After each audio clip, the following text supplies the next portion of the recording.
Hello, welcome to the channel. I want to wish everyone a happy new year. And what better way to start the new year than with a build guide? I have not done one of this in a while. So let's start with one of these. What I have for you here today is a build that I've been playing for the last few weeks on and off. And I really enjoy it. I think it's very versatile and very rare to see somebody play Longbow in the Guardian. I really wanted to play Longbow with the Guardian and make it work, and the new specialization introducing Visions of Eternity, the Luminary, enabled me to make that build possible. At least you can play it with Willbender, but I find that it works better with Luminary. Let's begin with the armor. My core armor pieces are all Demolisher with Superior Rune of the Pack. My sword is Demolisher, my shield is Marauder, my longbow is Marauder. For sigils, I have Cleansing and Energy, and for my longbow, I have Celerity and Energy. For my back piece and amulet, I have Crusader for the boon duration. My earrings are Wanderer, again for some vitality and boon duration.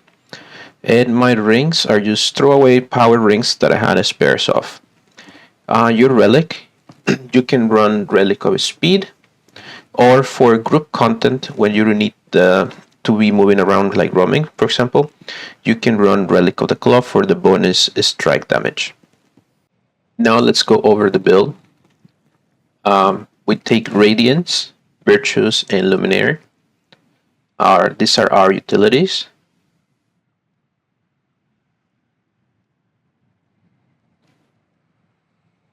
In Luminaire, we take Resolute Blessing, Empowered Armaments, and Sovereign of Light.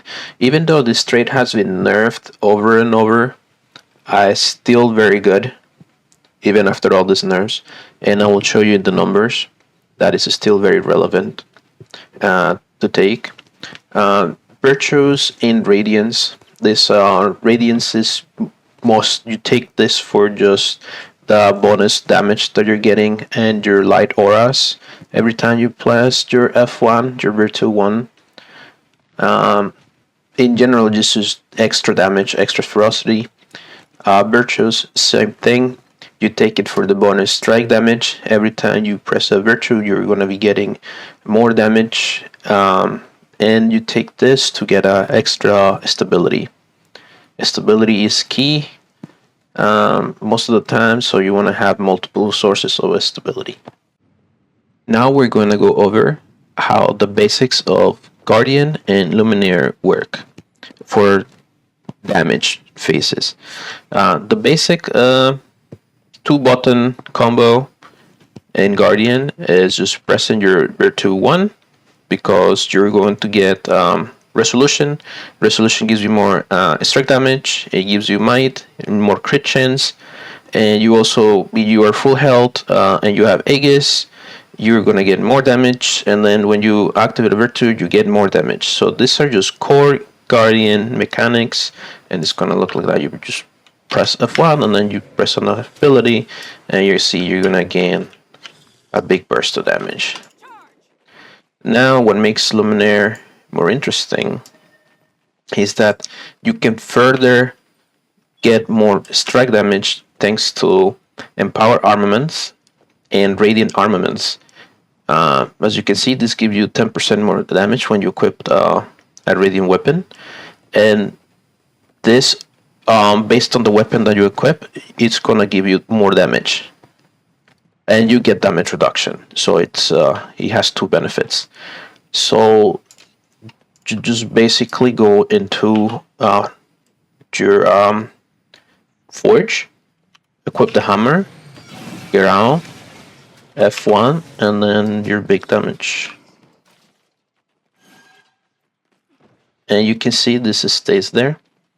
And you're gonna notice, I'm gonna do it again. You're gonna see that the damage is slightly more than without having the hammer. You get about depending on the crit, about 1,000 to 800 more damage per on the crit, on the big crit of the two, so that can make a difference. Let's compare it to just regular. It didn't even crit there.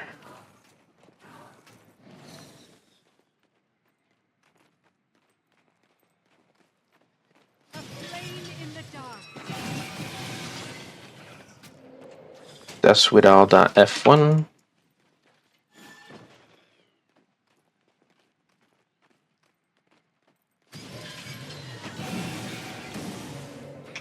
See, there you go.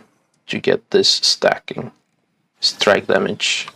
Next, since we have sigil celerity, anytime you disable target, being a knockback, a knockdown, a daze, it will trigger the sigil, so that's going to give you 5 seconds of quickness on a 20-second internal cooldown.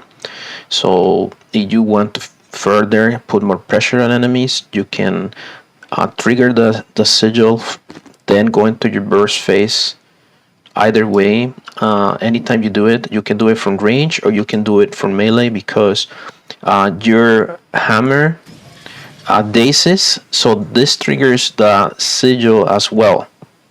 And this is how you create a huge amounts of burst on the hammer, and I'll show you the numbers combined with Sovereign of Light. But first, let's just show you how. When you trigger it first,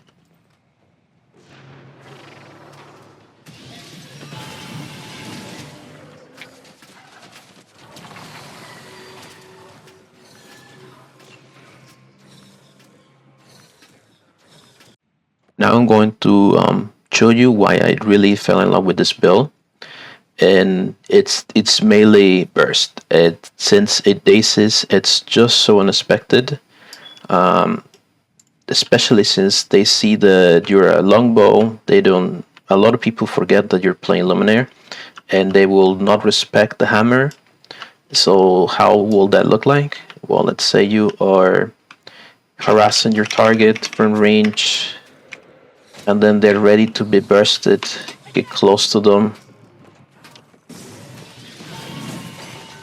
and that's it. They're dead. And let's go over the numbers so you see what happened there. So this is pretty much where we got started. Auto attack, through shot. This is our Longbow 2. You can see another, through the symbol, it starts to do damage. Another auto attack. And then this is another auto attack. And when we got close, this is then what happened. You can see here, Sovereign of Light, it triggered for 728 damage. Dazzling Hammer, that's 2.5k damage. And then we click the hammer again, that's 5,000 damage. And then another auto attack, and that's 3,600 damage. And that's just one auto attack. Keep in mind, if we kept going, we could just keep pressing 1 for more auto attacks. So each auto attack is about 3,000 damage in average. So when you add all this together, this burst right here, you can see this is more than 10,000 damage, and that was in a span of a second. So here, let's look at the numbers just from the melee. Here, look.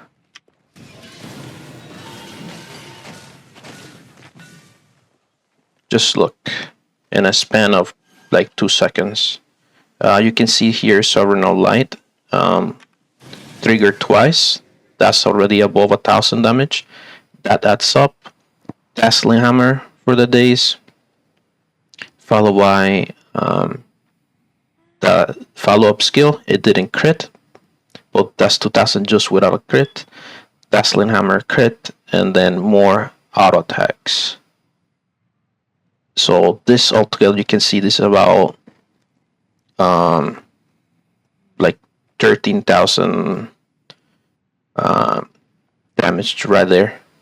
That's already almost just a one shot on a light class. Anybody who doesn't have armor plus the sovereign light, it all adds up.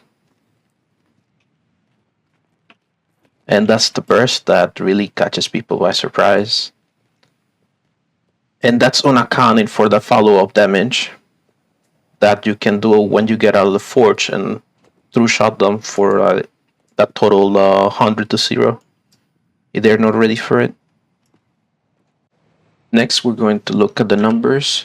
The difference between using Relic of the Claw versus a non-damaging Relic.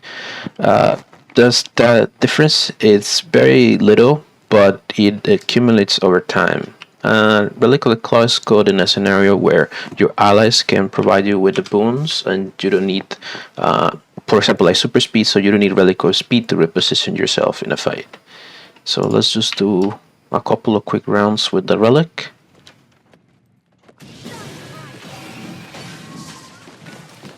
So this is with Relic of the Claw and Celerity triggered.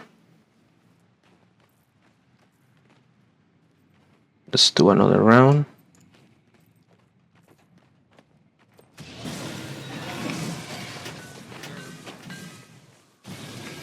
So we have an average of 2,400, 500 on Glaring Burst. So now let's do that with Relic of Speed.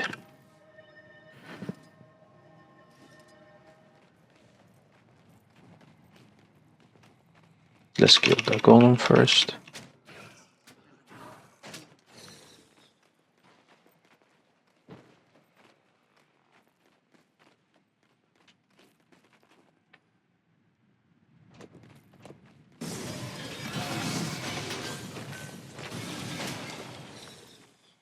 You can see that our Dazzling Clamor crit is already a little weaker. And this is our average. The other ones were about 2,400, 500. Let's do it again. Let's kill the golem first.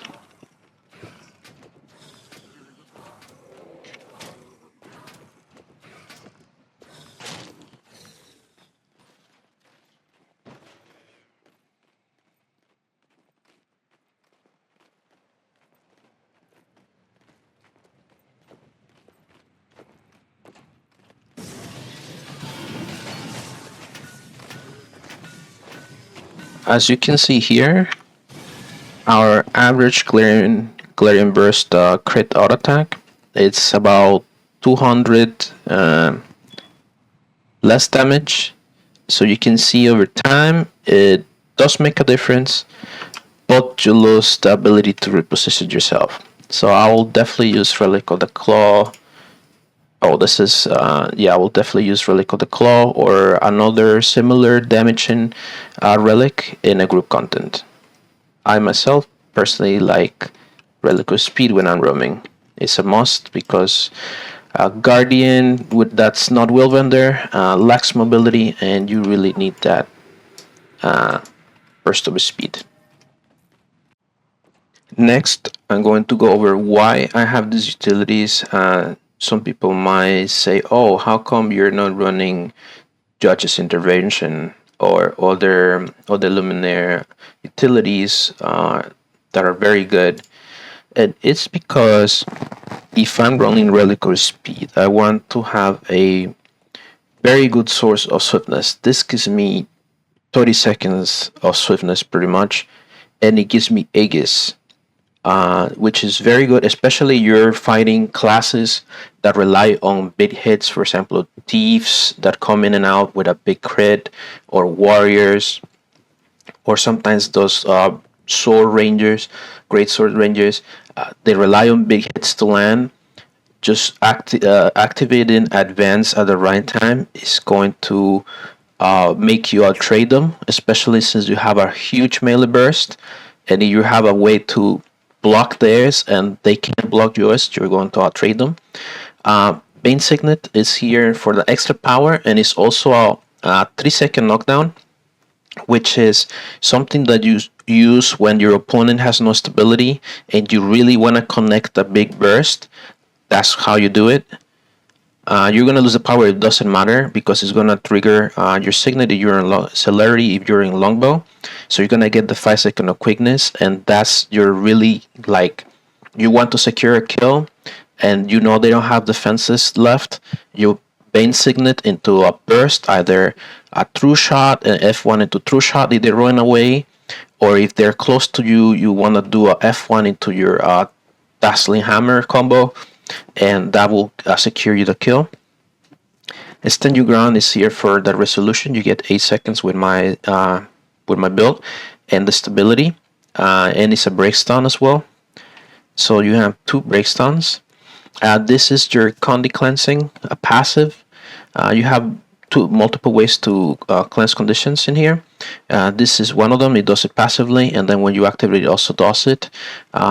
This Radiant Resolve removes conditions, and also your staff removes conditions. You activate it again. So in terms of and since you have high uptime and resolution, you do fine against condition builds. Next, we're going to cover Sword and Shield. Shield is there again to get Aegis and protection. This itself is a projectile denial. It's a knockback, which can trigger your Relic of the Claw as well. If you're running Relic of the Claw, it's a heal. This is extra damage, and it's to connect your big melee burst. Let's say somebody is trying away, you use all your longbow abilities, just make sure they don't run away, in and out.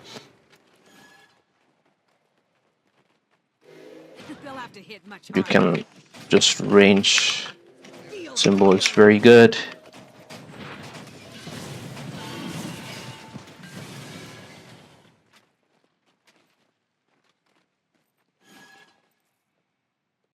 Lastly, we're going to talk about the mechanic of Luminary itself and how what weapon from the forge to equip when and where. Obviously, if you're playing Luminary, you know that whatever weapon you last equipped, it's going to give you a buff when you leave the forge. The hammer gives you the strike damage, and some other ones give you different buffs. This is where the mastery of Luminary really comes into play. As you can see, we care about the hammer, we care about the sword, and we care about the shield. But we mostly care about the hammer and the shield for our forge. The shield, we take reduce strike damage. So for example, you went in to your forge, you used your hammer, you used your F1, and now you're taking pressure back. You want to press the shield before you leave the forge, so you get the reduced strike damage. So now you're able to sustain better. Also, pressing your virtue skills and then pressing one of your equipping one of your forged weapons will trigger a different effect as well, which is very important. You can see here, Radiant Courage will empower the sword by immobilizing your enemy, or you empower the shield, it will provide barrier to your allies. If you empower the staff, it will give yourself a bigger heal. If you empower the hammer, it's going to trigger an extra attack. That's what makes the... So you have to decide which buff you want to do. For example, you need a big defensive cooldown as you're leaving the forge. You press your F and then your shield, and you can see it's going to give you the barrier. Same thing, if you need a bigger heal, you will press Radiant Resolve and press your staff twice. And you have to decide which buff you're going to want as you leave your forge. Keep in mind, the more weapons you equip and use as you are in the forge, it's gonna longer extend the duration before you can go back into the forge. So you use one weapon, 5-second cooldown. You use multiple weapons, the cooldown is going to be very long. So you have to manage the forge cooldown, and I think that's what makes Luminary players determines the good ones from the bad ones. Is the good ones know how to manage their forge cooldown, and the bad ones will just spam everything. So you have to decide how you want to manage your forge and which weapon from the forge you want to equip last so you get the buff. This pretty much covers the basics of the build. Feel free to give it a try. I have toughness in my build, but you can go more glass cannon, or you can go with a little more vitality. I feel like the toughness is so high that I don't really need that much vitality, and you just have to play position yourself well. But feel free to swap some of the stats around, either go a little more berserker or more durable. It's up to you. This is just how I'm playing it right now. Feel free to make some changes, and if you like this type of content, please support the channel by leaving a like, a comment, and subscribing. Thank you so much. See you soon.